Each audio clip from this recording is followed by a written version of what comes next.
Well, welcome to Tim's Take, and we are continuing our discussion with Dr. Eric Bailey, our beef nutritionist in the Division of Animal Scientists, and we are continuing our talk on managing our livestock in these troubling times of drought and what's happened over the last couple of years. Well, Tim, thanks for having me again, and I'm glad to be able to continue this discussion. So, we were dry in the fall of 2022. We were dry in the spring of 2023, and we made a third of the hay crop that we normally do this year. So, a third to half. And so, unfortunately, I've been in Missouri for 6.5 years. I've been on faculty at Mizzou since June of 17. This is the second major drought that I've seen in 6 years, widespread across the state, right? And so a lot of my extension programming efforts in 2023 have focused on, quite honestly, for lack of a better way of saying it, what to feed when you have no feed. Yeah. Right? So, I think it's time for us to have a conversation about planning long-term, right? Not just reactive, how are we going to get through this day, this week, this month, but how are we going to set our farms up to be successful in the future? And I got to start with a story. So March 10th of 2018, I gave an extension program at the Springfield Livestock Auction. It was called 10 Days from a Drought, and it was proactive drought planning. I got laughed out of the room that night because I said, hey, drought's more common than you think. And I'm going to share that information here with you shortly. Here are some steps that you can take to proactively plan. And there was a very chilly reception among the producers and not hostile, but just scoff, right? Just, no way. How did 18 turn out? Yeah. Right? Some of our worst droughts. So what I saw, and the reason that I decided to do that program that night at that conference, was I saw that we had finished the year of 2017 in a precipitation deficit. I saw that we had a dry winter with below average snowfall, below average precipitation in general. And I was concerned that if we saw a dry spring in 18, that it was going to put us in a bind. It happened. Yes. It happened. And I'm not trying to brag. I'm not trying to put myself up there as some kind of oracle of drought, but the same thing happened in the fall of 2022. Now, we were wet in the winter, and so we overcame our precipitation deficit during the winter months, but then we turned out dry, real dry, in the spring of 23, and so then we end up with a third to half of our hay crop. And right now, the reason I'm here talking about this is that, across much of the state, there's a web page called the Southern Regional Climate Center. If you go on that website, you can see graphics of precipitation, right? And so it's nationwide, and they have it broke up a bunch of different ways. The one I like to look at is the departure from normal over the past 365 days. There's a lot of the state from kind of the southwest up to the northeast, a pretty wide band there through the state where we're at least 10 inches precipitation deficit over the last 365 days. We have a significant precipitation deficit. Drought is historically defined as less than 80% of average annual precipitation. If we get 40 and we're 10 inches short, that's 75. We're in drought. If we're 15 short, then we're getting in below 70%, and we're really getting dry. If we don't have a wet winter, it will impact next spring, even if we get precipitation. And we have overgrazed our pastures because of lingering drought, and so we've weakened our stands of forage. Now, I think to the bigger picture, though, and the reason that we're having this conversation today is it's happened twice now. How often does it happen? Is this something that we should be planning for as part of our business plan, our management system, and what we're thinking about? And I went back and looked at climate data over the past 80 years and found there were 18 years in 81 where we were below 80% of average annual precipitation. Now, an average, right? So an average, 50% of the years are above, 50% of them are below.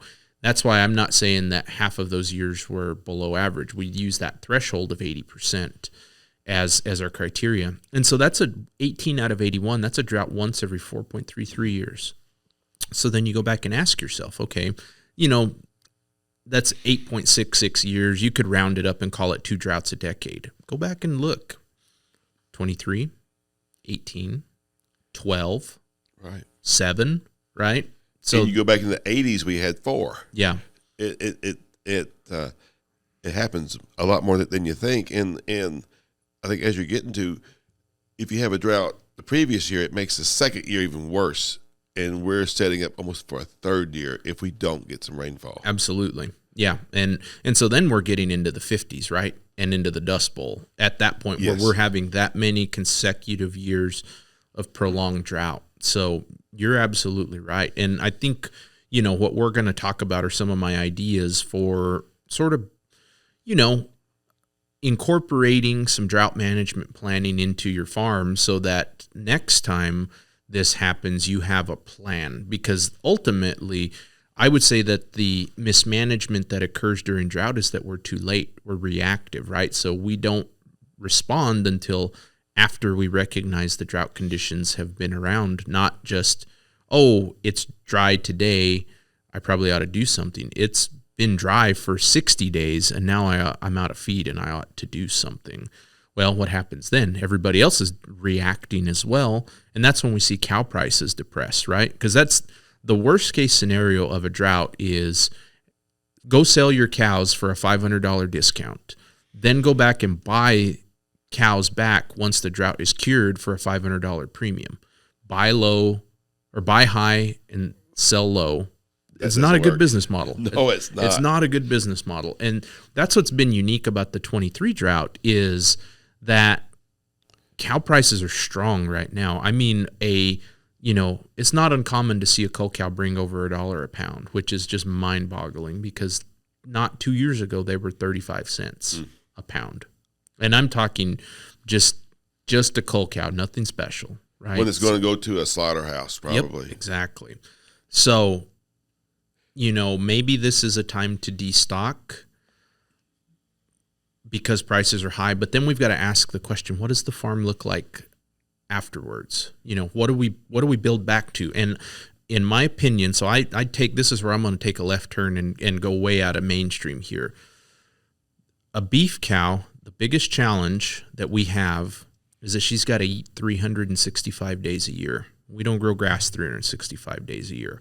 So we get into this system where we set our stocking rate conservatively enough that we allow for a stockpile for excessive forage to grow, and then we feed that stockpile back during times when the grass is not growing.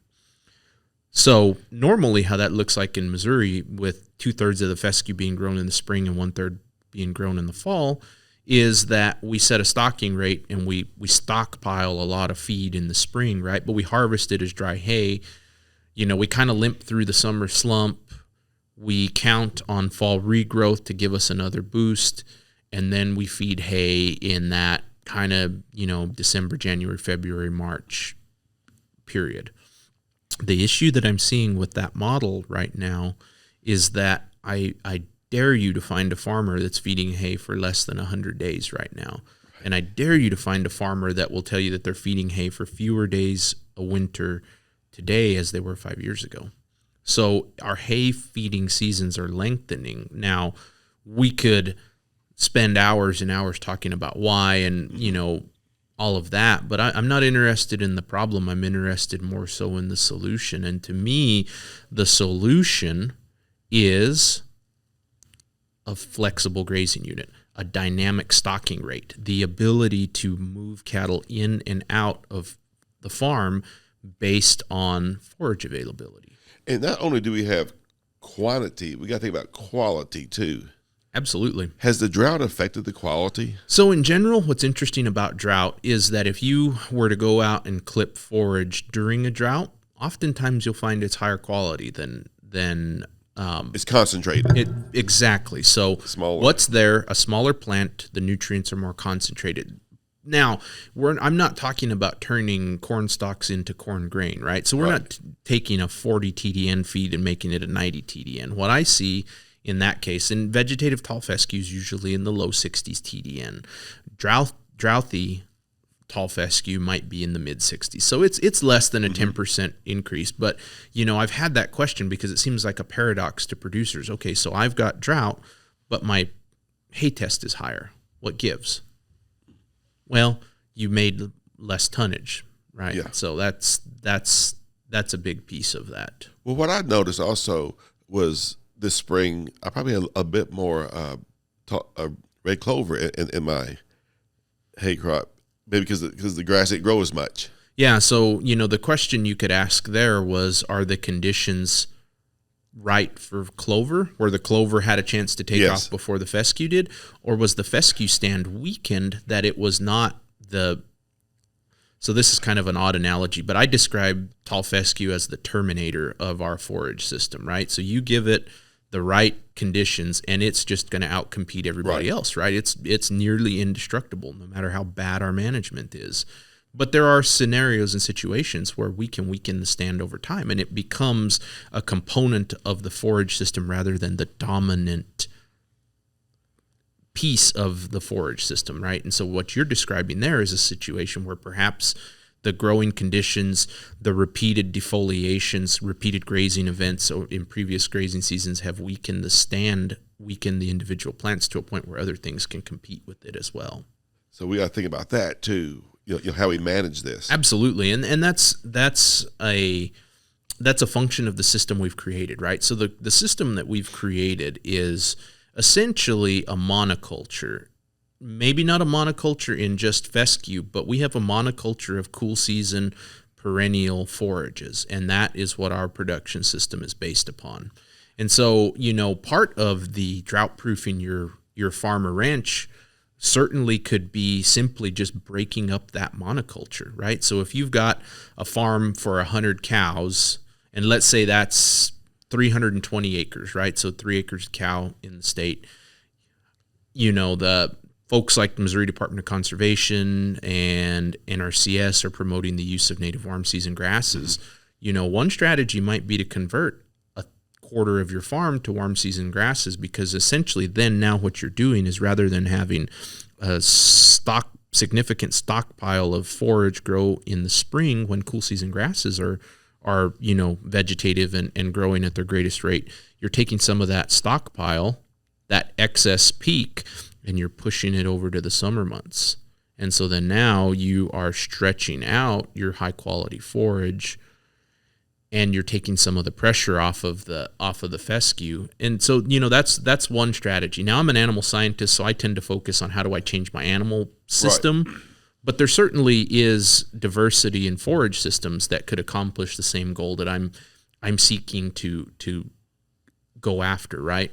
Now, one of the things I've always noticed is when I run the quality on my warm season grass, it's not as good as the cool season grass.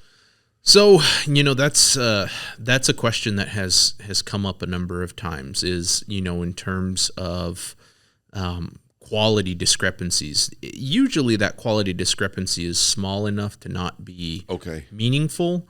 The bigger concern I have with the warm season grasses is that the crude protein concentration, especially if I'm harvesting, warm season grass hay, prairie hay, if you will, would be what they'd call it out in Kansas. It's pretty common for that prairie hay to be 3-4% crude protein. And anything that's below 7% crude protein is inadequate to meet not just the nutrient requirements of a beef cow, but we also have to think about the protein requirements of the bugs in the rumen. So I'm going to detour into nerd land for 30 seconds. I promise it'll be quick. So the cows have a nutrient requirement for protein. The microbes in the rumen that ferment the fiber have a nutrient requirement for protein. When we get diets below 7% crude protein, we slow down the fermentation rate of the bugs in the rumen. So if we slow the factory down, remember that classic I Love Lucy episode with the chocolate, right? Yes. Moving down the conveyor belt and they can't handle it. So then we end up with that kind of a situation that occurs where the bugs don't ferment fast enough, the material stacks up. Well, the number one thing that controls intake in a beef cow is gut fill. So if her belly fills up and it has nowhere to go, she's going to stop eating. So the bugs ferment fiber slower. The factory backs up. She eats less and she gets less energy overall. So protein deficiency is a real problem in native warm season grasses. Now, fescue hay, even bad fescue hay is going to be 7-8% crude protein. And I've seen bad fescue hay that'll be 9 or 10% crude protein. The deficiency in protein for the rumen microbes is not there in most cool season grasses the way it is in the warm season grasses. That's my biggest concern. So maybe a mix of cool season, warm season when you're feeding them, or a protein supplement that would, a high protein supplement that would coincide with the putting out the warm season grass hay.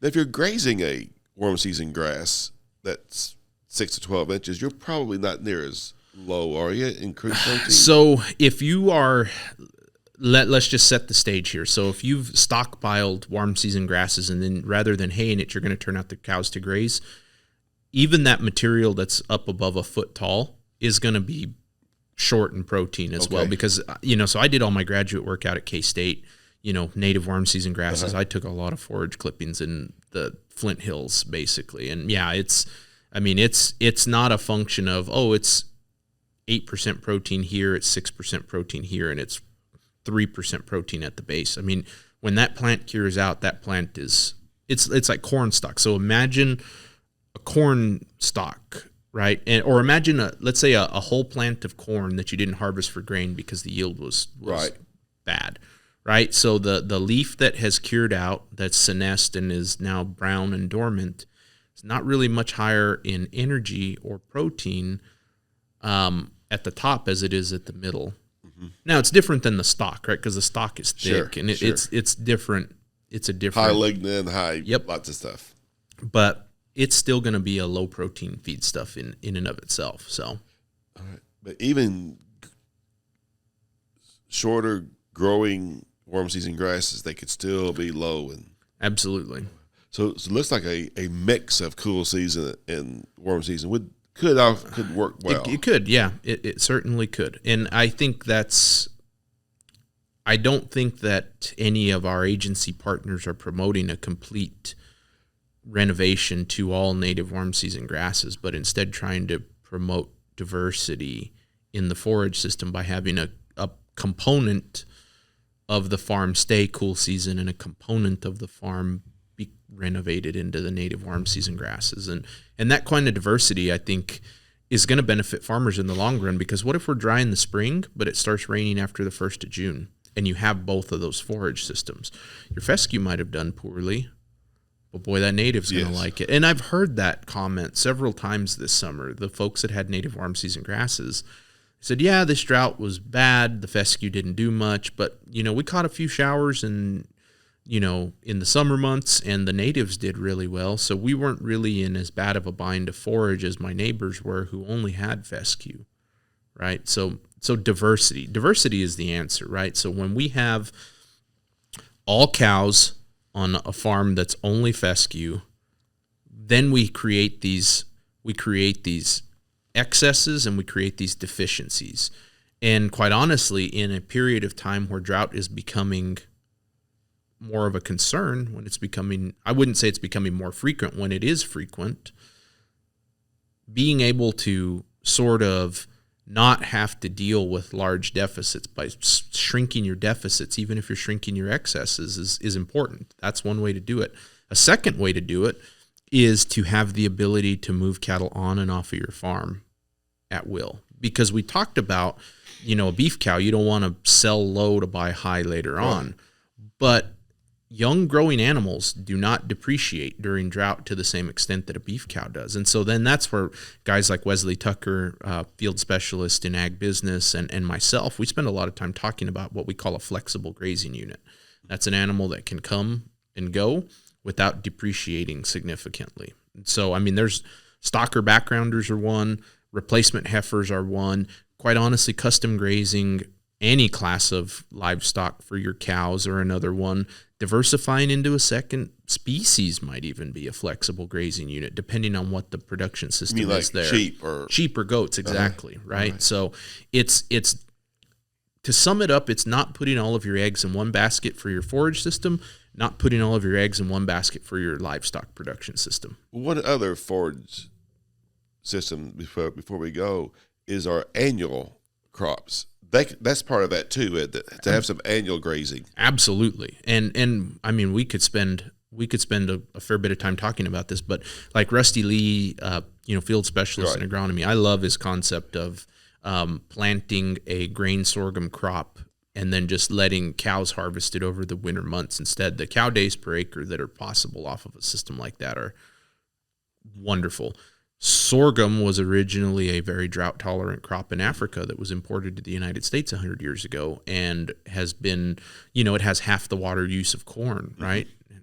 So I like the idea of sorghum in marginal farm ground, right? Or millets, yeah. Or millet, so this is another part of your strategy, that you can have mixtures of having some components of annuals. Absolutely, yeah. I mean, Harley Nauman, our state grazing specialist, right? So he likes to interseed sun hemp into cool season pastures to provide, sun hemp's a summer annual forage. It's a warm season annual forage. That's another option as well. I mean, even going to, on farm ground, if you go in with rye after, corn or beans, or rye and oats, or get into the brassicas, turnips, radishes, or some blend of those. So you can really fill the gaps in the summer slump with the number of options. You can fill fall and winter, partial winter grazing with other crops as well. And so it's, the farms of 70 years ago were diversified, right? They had hogs, they had chickens, they had crops, they had cattle, they had everything. We moved into an era where we promoted monocultures of production systems, monocultures of crops, monocultures of livestock production systems. And I think we're finding that the pendulum swung too far to the right in terms of all of these production systems were dependent on a variable that we have zero control over, right? So despite our best efforts to learn how to seed clouds and do rain dances, we don't control the weather. If we don't control the weather, we are subject to the whims of the weather. And we're feeling that right now when we have all of our eggs in one forage basket, all of our eggs in one livestock production basket, and then we end up in a period of drought like this.